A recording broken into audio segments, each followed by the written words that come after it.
My name's Amy, this is my husband Tino and our little black cat Satchmo, and together we moved from our one-bedroom flat in the city to a little cottage in the north of Scotland. When we bought our house, we also got 2 acres of land, a little stone building we call the byre, and a bigger stone building we call the steading.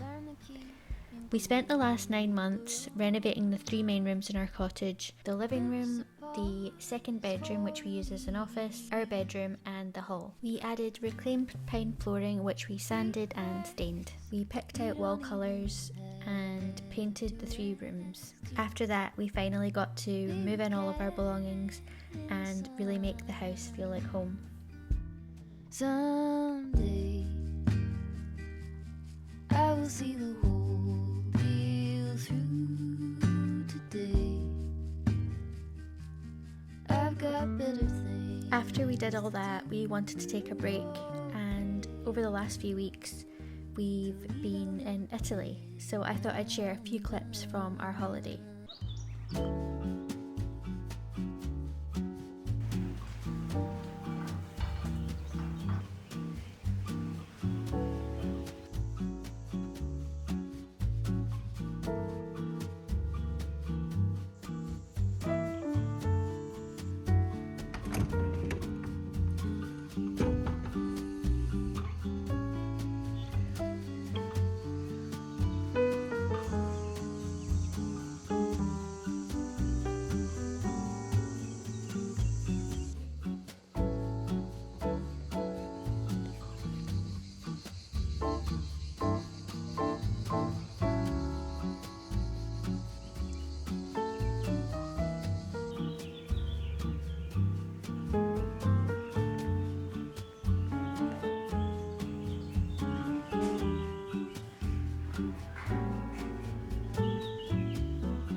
We mainly stayed in a villa on the hillside in Tuscany, but we did go into Florence for one day. It was incredibly busy and incredibly warm, and we were quite glad to retreat back to our little town in the Tuscan hills.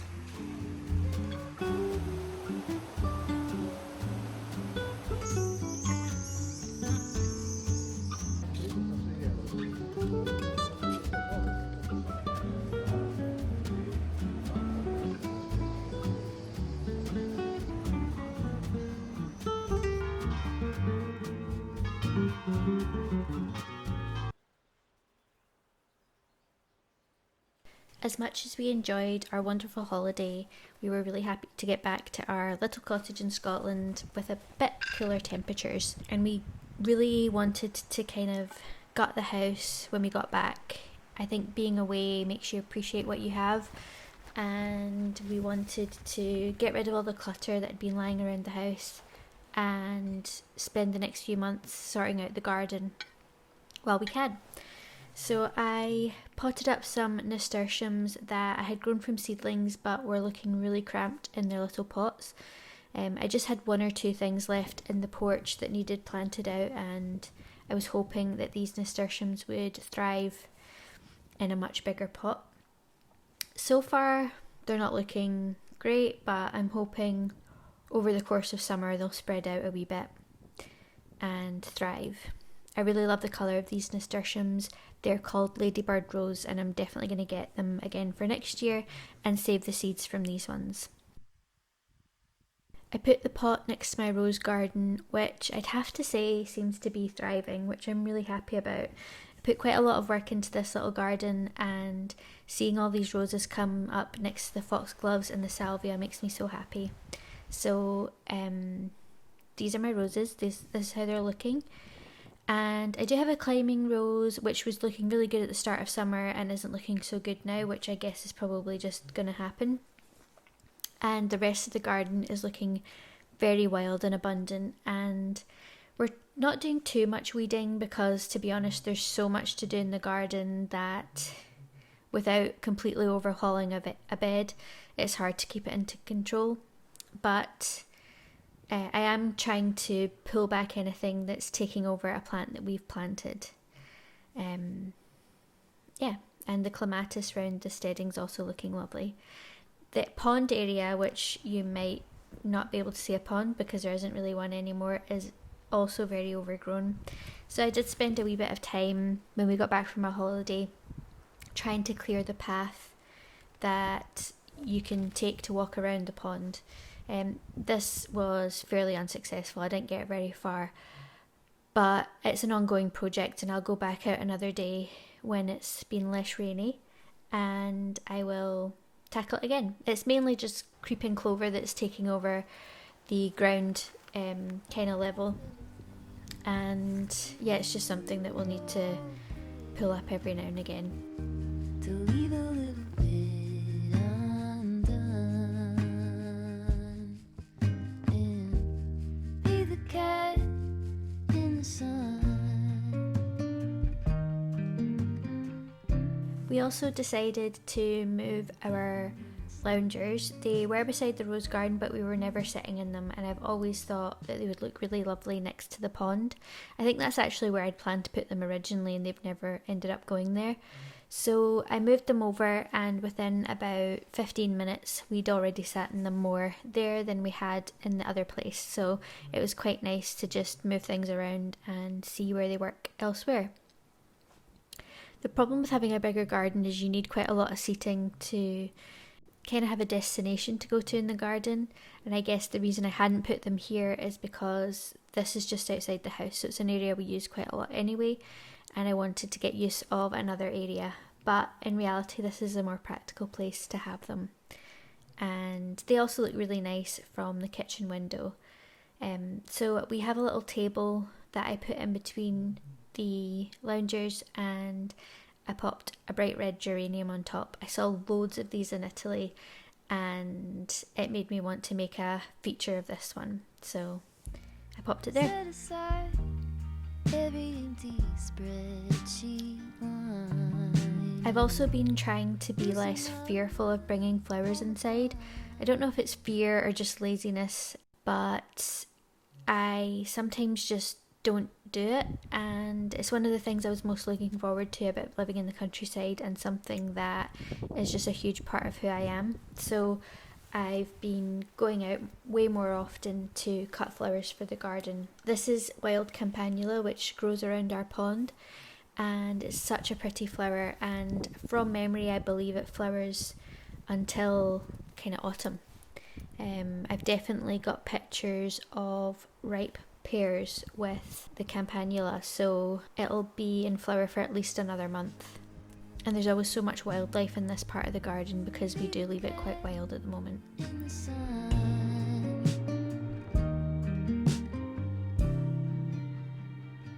Be the cat in the sun. And this is how our pears are getting on. They're looking really good after I trimmed the pear trees earlier this year.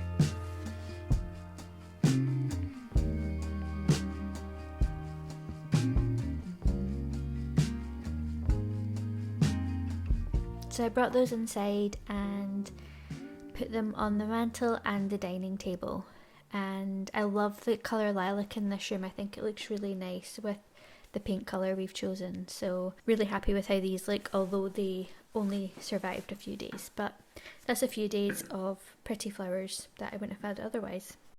Last weekend we ended up going to the Tom and Towel Highland Games. And I thought I'd share it with you because a lot of you may have never been to Highland Games and have maybe wondered what they're like or been interested in them. So here's a few clips from that. Clips are quite noisy, so I'll just let you listen to the lovely bagpipes.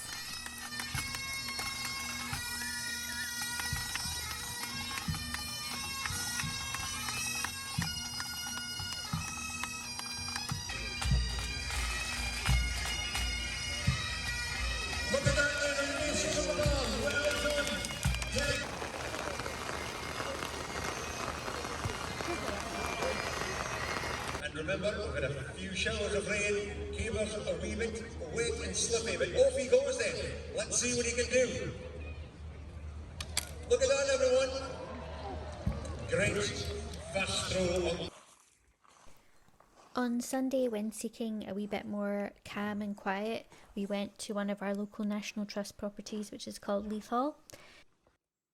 We go there quite often, but love exploring the gardens and getting inspiration for our own garden. I think most National Trust properties have inspiring gardens and so much work goes into them, but we always come away with something new we want to implement in ours.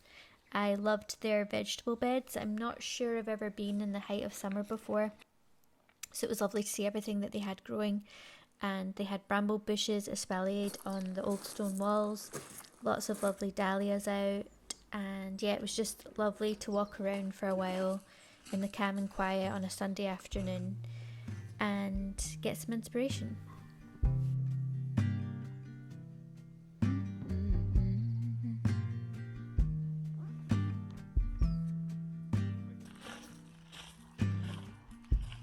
Come on, soft, turn the key and cooler on. Push the pause for relief. Free pass, you don't even have to ask. When we got home from Leith Hall on Sunday, we started doing a really big Sunday reset. I wanted to clean out the porch because we'd gotten rid of the last of the seedlings. Our little tomato plant is kind of given us most of the tomatoes it's going to give us. We'll keep it until the last ones have dropped.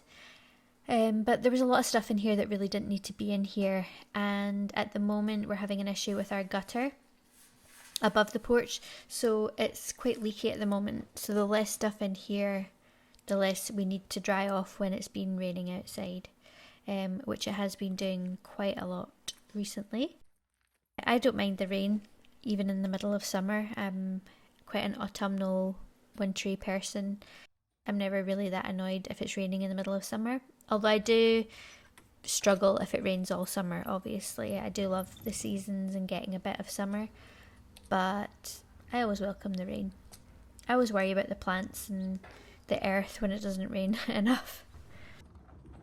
So yeah, we're just cleaning off all the things that have been lying around in here.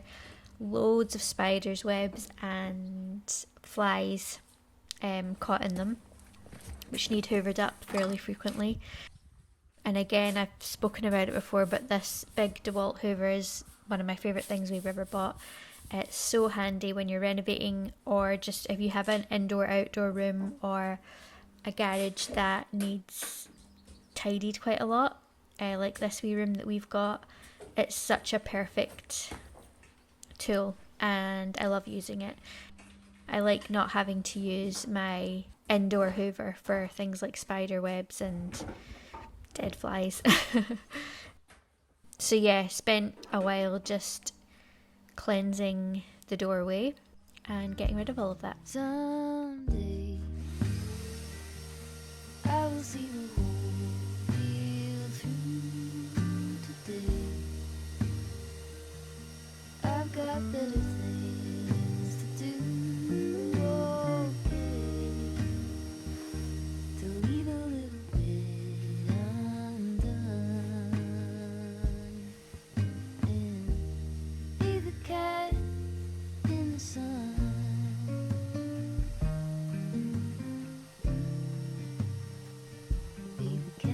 Then I wanted to get rid of everything that was sitting on top of this table. As I said, we've got quite a lot of leaks happening in this little porch, and this table is definitely getting wet a lot, and with the pot sitting on top of it, it's causing big marks on the top of the table. And I only sanded and stained this table at the beginning of this year, maybe last year. So I really don't want to have to do it again soon. So I wanted to clear it completely so that when it rains, we can just dry the tabletop and nothing's sitting in it damp and hiding any puddles of water. Because plants and things have been sitting on top of this, I wanted to give it a really good scrub down, because when it is clear, we do use it as a dining table when it's not too hot and not too cold. So yeah, at the moment is the perfect time to be using it because the sun isn't breaking through the clouds most days, and it's definitely not cold outside either. So I scrubbed it with just washing up liquid and water and a little scrubbing brush, and then dried it off. I do think I'm going to have to sand and stain the top of the table again, but that's something I'll probably worry about once we've fixed the gutter issue, because there's no point in doing it until that's fixed and we know it's not going to be harmed again.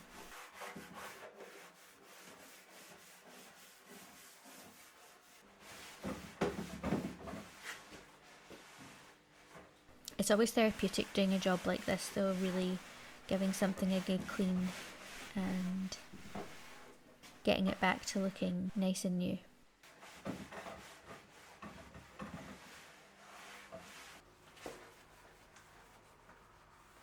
Once I'd done the table, I extended the cleaning to round the windows and anywhere else that needed it, and that was the porch looking a lot cleaner and clearer. I then took the wee hoover inside and hoovered some corners where I'd seen some spiders hanging out. I don't love killing spiders or damaging their homes or anything, but I know that if you leave them to their own devices, they'll set up camp and have their babies there. So I try and get rid of them inside the house, and I try not to be too mean to them out in the porch or out in the outbuildings. Most of what I hoovered up in the porch were old spider webs and dead flies, as opposed to current spider webs. Yeah, but inside the house I don't really like to let things go for too long. Then it was time to clean the kitchen. I've given the kitchen 2 big deep cleans since we got back from our holiday, and I haven't yet made it above counter height. I've been cleaning the floor, cleaning the doors, cleaning the baseboards. I just feel like these are the things that get really mucky in a kitchen, and I clean the surfaces every night, and usually at lunchtime as well, so they get a daily clean, but I haven't kind of done a deep clean there. So as you'll see, I sweep up, and then I hoover, and then I mop, and then I hoover again. And the reason I do this is I learned when I worked in hospitality in my 20s that once you've mopped, there's always things that come out and get dried onto the floor and make it look grubby again. So I like to do the kind of 4-step kitchen clean, and it makes me feel like everything's properly gone away. I mean, I've just swept and hoovered, and there's a little bit of grass still on the floor, so that I'll get that with the hoover after I've mopped. I really love this mop. We've tried a few different options in this house with this floor, and I feel like this is the best option. The mop isn't too wet, it's quite a dry mop. This floor is just, it's not what I would have picked, but until we have the money to change it, I just like to try and keep it nice and clean and tidy, and try and make sure to get under where the food bin goes and where Satchmo's food bowls go, so that it's nice and clean. And as you can see in the back left hand corner, there's a big crack in the tiles, so there's not really much we can do in there. It's been really rainy over the last few days. Satchmo's been napping a lot in the living room, and the little thing I brought back from Italy with me was making cappuccinos instead of just a normal coffee. We already had the Bialetti mocha pot. I bought these little coffee cups in Italy. It was the one thing I wanted to try and find, was really Italian looking coffee cups. And I already had the wee milk whisker. So I already had all the stuff to do it apart from the coffee cups. And I actually worked in hospitality, but mainly coffee shop, sandwich shops, for most of my 20s. So I'm pretty good at making a coffee, but I'm trying to perfect making it without a coffee machine. Obviously, whisking up the milk is completely different from steaming it and creating the bubbles that way, but I'd really love to really get good at making a good coffee with that little whisk, because I don't think we'll be buying a coffee machine anytime soon. And this is a perfectly good way to do it. It's maybe just not as fancy as buying a coffee machine, but I don't drink a huge amount of coffee, and Tino usually takes his coffee black, so there's really not a lot of point in us investing in a fancy machine or anything like that. But it's been fun to make these little cappuccinos and remind us of our holiday. It's always nice when you come back from a holiday and you pick up something new that you like to do as a little treat. And yeah, I really enjoy doing this.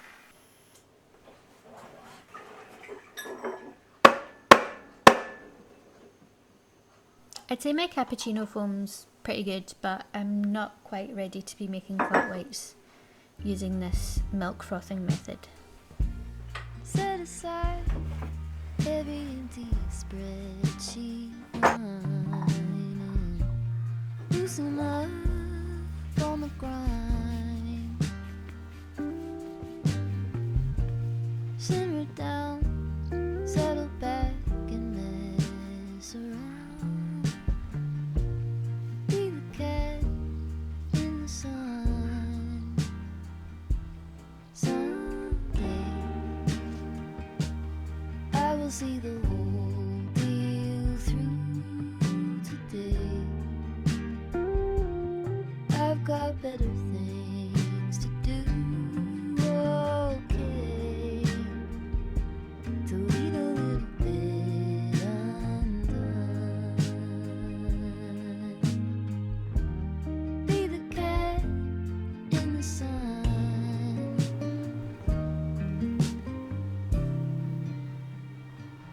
I continued with the Sunday reset on Monday because I ran out of energy on Sunday and time. So I hung out the washing on the line. It was nice because it wasn't raining on Monday, so I could hang out the washing. I had avoided tidying the sofa on Sunday because Satchmo was sleeping, but then he just ended up sleeping on the sofa most of Monday as well, so I just got on with it, and as soon as I cleaned one side, he moved over and slept there. I'm really loving using this suede brush to get all the cat hair off the sofa. I do think it takes off some of the fibres of the fabric, and it could age the fabric kind of prematurely, but it's so hard to keep pet hair in check, and we've not got a great hoover at the moment, so I'm loving this suede brush and lint roller. It gets all the cat hair off and makes everything feel much cleaner. And anything you can see left there is just like little thread pools where Satchmo's dug his claws in. But as you can see, he's like the king of the sofa, so there's not much I can do about it. And I think when you've got pets, they live in your home as much as you do, so you kind of have to give part of it over to them. I don't agree with that sentiment on the arms of the sofa where he's scratched them, because he's just done that because he's wanted fed. We try and train him to meow instead, but he's just not up for it. So then it was time to clear off all the flowers that had died. The campanula lasted maybe 3 days before I had to throw it out, but at this time of year it's nice to just go back out to the garden again and get more, or pick something new to put in the house. I still don't have a studio out in the byre. I'm going to take you around the byre soon, show you what's going on in there and talk about our plans, but it used to be where I work and where I keep all my work stuff, but I can't do that at the moment.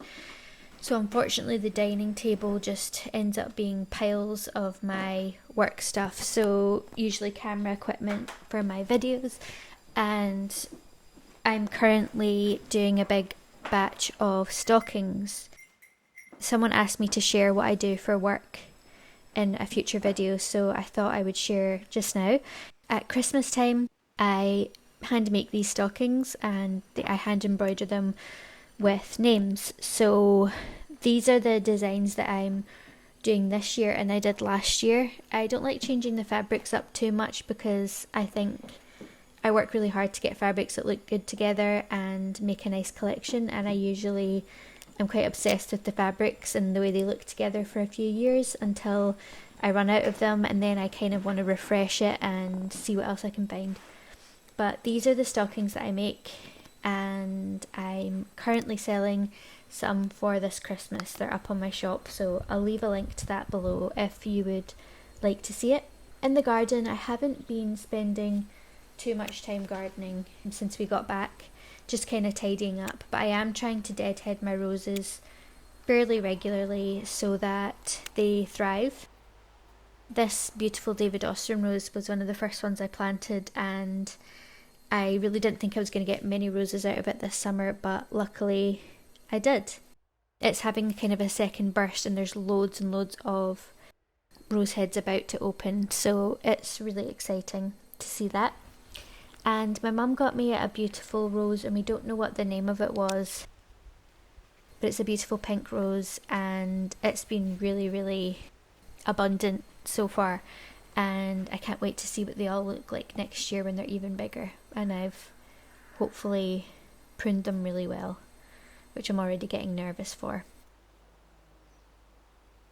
So I just snip off the dead heads. As you can see, there's loads of petals on the ground around them because I haven't been out to the rose garden in a few days and they go over so quickly.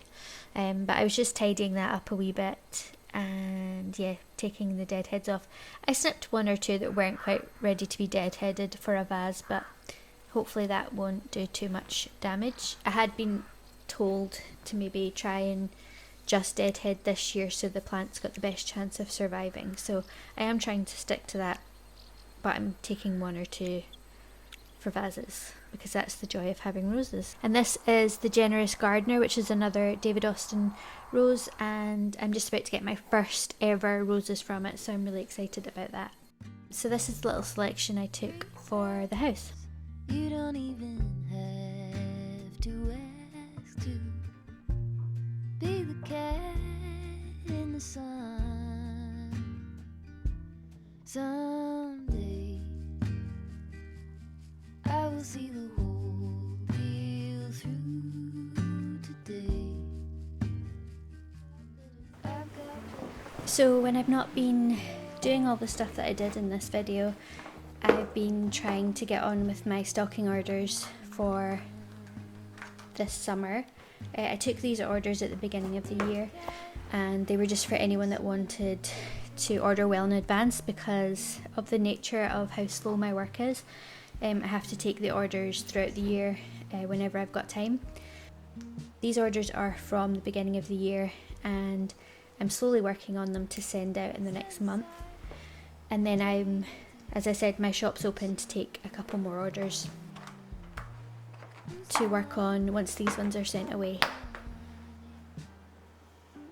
As you can see, it takes time. I have to measure out all the names, the spaces for the herringbone stitch that goes along the top and bottom, and then I have to embroider. And honestly, it's a really lovely job. I feel so lucky to do it and that people still order with me. And yeah, I just wanted to share this huge part of my life, which is my job. And thank you to the person that asked me to share because I've been meaning to do this for a while. Thank you so much for watching this video and your patience waiting for it. I know it's been a while since I uploaded, but as you can see, we haven't really been doing much renovating or anything too interesting in the house. We've just been kind of pottering around, and obviously we were on our holiday as well. But we're back into the swing of things now and hoping to get on with the house in the next few weeks because we're going to be wanting to add our radiators onto the wall soon, and so we need to get ready for that so that we've got heating this winter. Anyway, thank you so much for watching and I'll be back very soon with another video. Bye!